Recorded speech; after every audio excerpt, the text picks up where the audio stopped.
Voici les découvertes archéologiques récentes les plus intrigantes. Salut, c'est Zaba et commençons tout de suite par le numéro 8.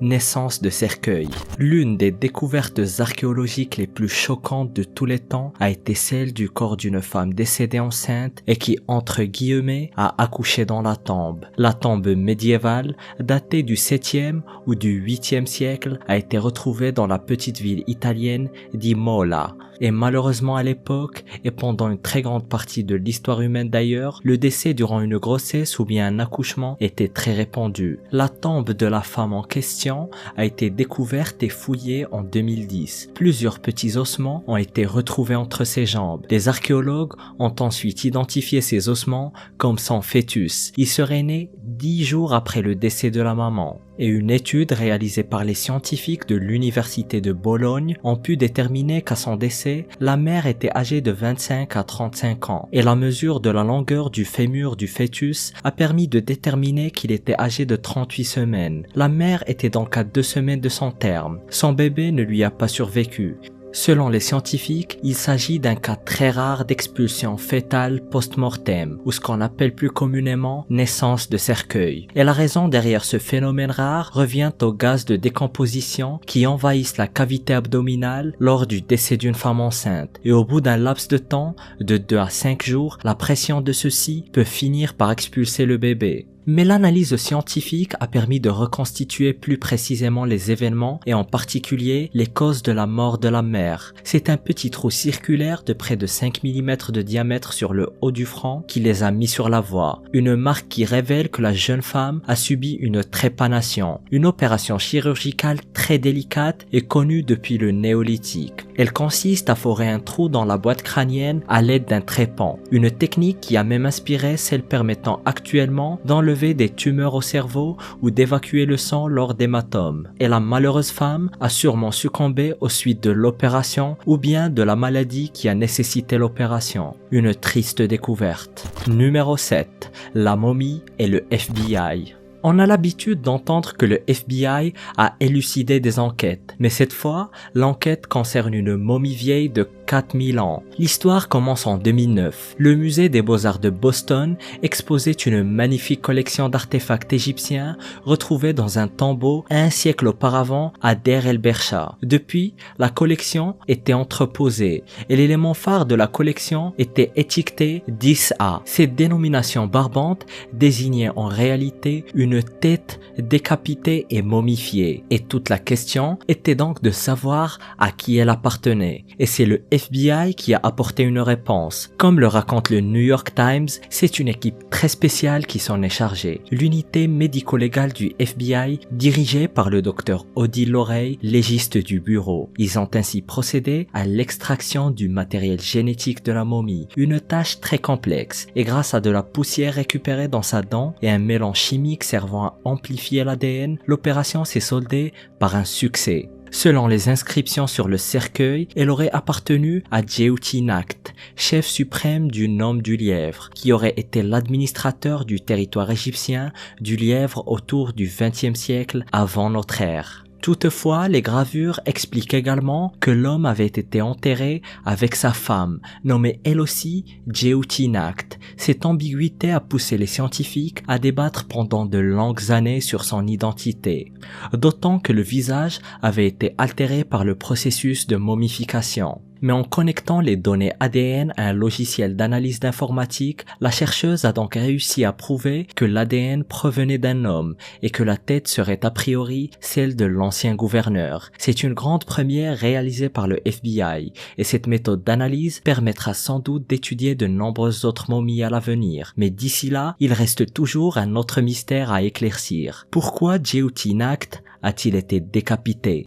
Numéro 6. Le prince des pirates. Sam Bellamy, aussi appelé Black Sam, était un navigateur anglais reconverti en pirate. Il a quitté l'Angleterre adolescent et a travaillé pour la marine britannique. Il a décidé en 1715 de former un équipage dans le but de chercher des trésors dans des épaves de navires espagnols. Mais devant peu de succès, il décide de changer de cible en s'attaquant aux navires qui flottaient encore. Il captura pas moins de 53 navires, au point de devenir à cette période le pirate le plus riche de tous les temps. Bellamy se considérait comme le Robin des Bois de la mer et appelait son équipage les hommes de Robin des Bois. Ces hommes étaient des esclaves, des Indiens et des marins mis à son service. Bellamy les traitait sur le même pied d'égalité et les laissait voter pour les décisions importantes, ce qui était très rare, voire inexistant pour l'époque, chose qui lui a d'ailleurs valu le surnom du prince des pirates. Mais le destin voulut sa chute aussi fulgurante que son ascension. Le 26 avril 1717, alors qu'il s'en allait rejoindre sa maîtresse à terre,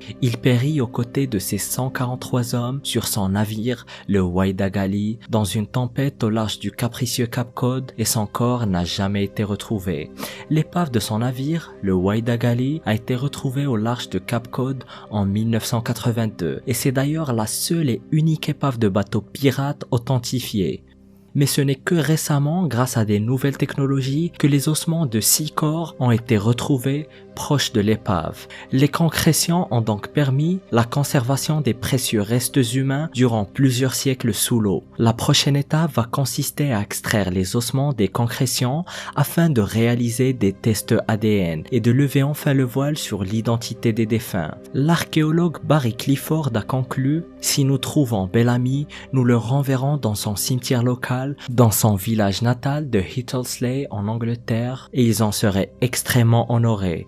Numéro 5. Cerveau de singe. Selon une étude récente publiée dans The Journal of Science, les premiers hommes, ou plutôt les premiers hominidés qui ont migré vers l'Europe, l'ont fait en ayant des cerveaux très similaires à ceux des grands singes. Les résultats de la recherche que les hommes n'ont développé de grands cerveaux qu'il y a 1,5 million d'années. Cela veut dire qu'il a fallu 1 million d'années depuis l'apparition des premiers hominidés et des premières espèces du genre Homo. Ce qui voudrait donc dire que notre cerveau surdéveloppé n'a fait son apparition que bien après la migration des premiers Homo erectus vers l'Asie et l'Europe. Cette découverte a été faite grâce à des endocastes, c'est-à-dire des moulages de l'intérieur de la boîte crânienne, puisque les cerveaux humains ne fossilisent pas. Les chercheurs se sont basés sur une quarantaine de crânes d'hominidés retrouvés partout autour du monde, en les comparant à des cerveaux de grands singes. Selon Life Science, la découverte vient chambouler les croyances précédentes qui soutenaient que l'évolution du lobe frontal, la partie de notre cerveau qui contrôle nos comportements les plus complexes, tels que la prise de décision, où la créativité s'était développée lors de la transition des australopithèques vers le genre Homo, qui est survenue entre 2,8 à 2,5 millions d'années. Et grâce à de la tomodensitométrie, dite TDM, les paléontologues ont réussi à scanner très précisément l'intérieur des boîtes crâniennes de quelques-uns des plus vieux squelettes de nos ancêtres. Ils en ont donc conclu que le lobe frontal de l'Homo erectus était très proche de celui d'un grand singe actuel. Numéro 4. La petite Excalibur. Un détectoriste amateur a fait une découverte exceptionnelle en Écosse. Il a eu énormément de chance quand il a trouvé un couteau du début du Moyen-Âge, très rare et magnifiquement décoré, dans son fourreau d'origine qui plus est. La trouvaille a été faite par Christopher Johnstone, non loin de la capitale écossaise, Édimbourg. Selon Edinburgh Evening News, il avait calculé que les bois près de Penicuik étaient probablement une voie d'évasion d'une bataille de 1666. Il est donc allé voir ce qu'il pouvait trouver. La bataille faisait partie de ce qu'on appelait le Pentland Rising, une rébellion des covenantaires écossais qui étaient opposés à la politique religieuse de Charles II. De nombreux rebelles vaincus à la bataille de Rullion Green ont été exécutés et d'autres ont été transportés aux Antilles. Et l'un de ces rebelles capturés ou en fuite a sûrement perdu son couteau dans la forêt, reposant ainsi sous terre pour plus de 300 ans avant qu'il ne soit retrouvé.